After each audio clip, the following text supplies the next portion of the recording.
আসসালামু আলাইকুম।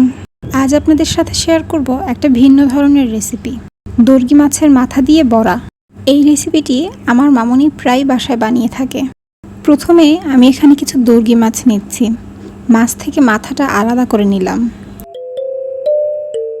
এরপর খেসারির ডাল ও মসুরির ডাল ধুয়ে 1 ঘন্টার জন্য ভিজিয়ে রাখবো।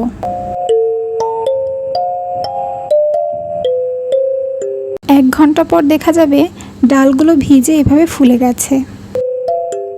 এরপর একটা ব্লেন্ডারের বাটিতে এই ভেজানো ডাল, দর্গি মাছের মাথা, আদা কুচি, 3 কোয়া রসুন, পেঁয়াজ কুচি, বোম্বাই মরিচ, মরিচের গুঁড়া, হলুদের গুঁড়া, স্বাদমতো লবণ আর সামান্য পানি দিয়ে সব একসাথে ব্লেন্ডার করে নেব। পানি একটু কম দিয়ে ব্লেন্ড করব, যাতে এভাবে মাখা মাখা হয়।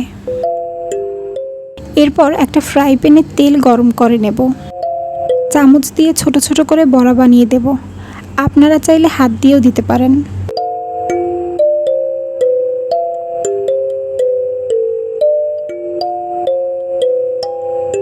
কিছুক্ষণ পর আমি সবগুলো একটু সরিয়ে দিচ্ছি, যাতে আরও কিছু বড়া দেওয়া যায়।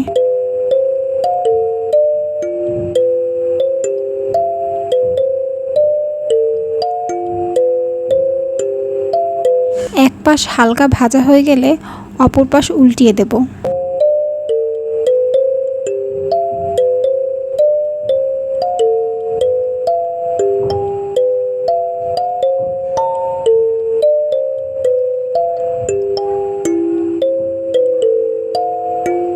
এখানে তেল কমে গেছে, তাই আরেকটু তেল দিয়ে দিচ্ছি।